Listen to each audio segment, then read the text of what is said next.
ಇನ್ನು ನಟ ಅಜಯ್ ರಾವ್ ದಾಂಪತ್ಯದಲ್ಲಿ ಬಿರುಕು ಮೂಡಿದೆ ಅಂತ ಸುದ್ದಿ ಎಲ್ಲೆಡೆ ಕೂಡ ವೈರಲ್ ಆಗಿತ್ತು.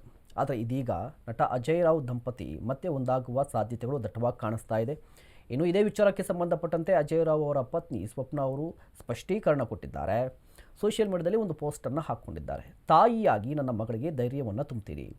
ನಾವು ನಮ್ಮ ಬದುಕನ್ನು ಪುನರ್ ನಿರ್ಮಾಣ ಮಾಡ್ಕೊಳ್ತೀವಿ. ದಾಂಪತ್ಯ ಜೀವನ ಸರಿಪಡಿಸಿಕೊಳ್ಳಲು ಪ್ರಾರ್ಥನೆ ಮಾಡೋದಾಗಿ ಸೋಷಿಯಲ್ ಮೀಡಿಯಾದಲ್ಲಿ ಸ್ವಪ್ನ ಅವರು ಹಂಚಿಕೊಂಡಿದ್ದಾರೆ ಒಂದು ಪೋಸ್ಟನ್ನು.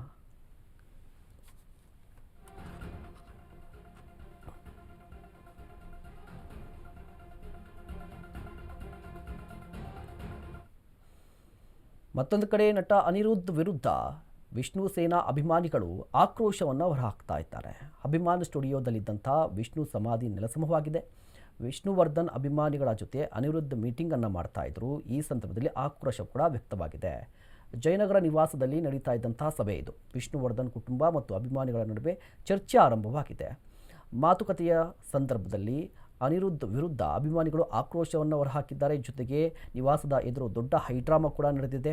ಮನೆಯೊಳಗೆ ಹೋದಂಥ ನಟ ಅನಿರುದ್ಧ್ ಒಂದು ಕಡೆಯಾದರೆ ನಮ್ಮ ಪ್ರಶ್ನೆಗಳಿಗೆ ಉತ್ತರವನ್ನು ಕೊಡ್ತಾ ಇಲ್ಲ ಅಂತ ಒಂದಿಷ್ಟು ಆಕ್ರೋಶ ಕೂಡ ವ್ಯಕ್ತವಾಗಿದೆ. ನೋಡಿ, ಇದು ಮೊಟ್ಟ ಮೊದಲ ಚರ್ಚೆ ಅಲ್ಲ, ಮೊಟ್ಟ ಮೊದಲ ಸಭೆ ಕೂಡ ಅಲ್ಲ. ನಾನು ಅಭಿಮಾನಿಗಳನ್ನ ಕರೆಸಿ ಸಾಕಷ್ಟು ಸಂದರ್ಭಗಳಲ್ಲಿ ಚರ್ಚೆ ಮಾಡಿದ್ದೀನಿ. ಅಭಿಮಾನ್ ಸ್ಟುಡಿಯೋ ಬಗ್ಗೆನೆ, ನಮ್ಮ ಪುಣ್ಯಭೂಮಿ ಬಗ್ಗೆನೆ. ಆದ್ರೆ ಅದಕ್ಕೆ ಇಷ್ಟೊಂದು ಪ್ರಚಾರ ಸಿಕ್ಕಿರಲಿಲ್ಲ. ಅದು ಇವಾಗ ಸಿಕ್ಕಿದೆ.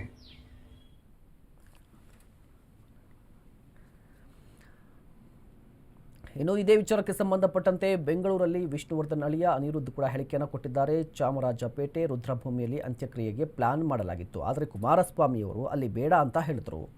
ಸಕಲ ಗೌರವ ಸಿಗಬೇಕು ಅಂತ ಹೇಳಿ ಸ್ಟುಡಿಯೋದಲ್ಲಿ ಅಂತ್ಯಕ್ರಿಯೆಯನ್ನು ನೆರವೇರಿಸಿದ್ರು. ಅಭಿಮಾನ್ ಸ್ಟುಡಿಯೋದಲ್ಲಿ ಅಂತ್ಯಕ್ರಿಯೆಗೆ ಸಲಹೆ ನೀಡಿದರು.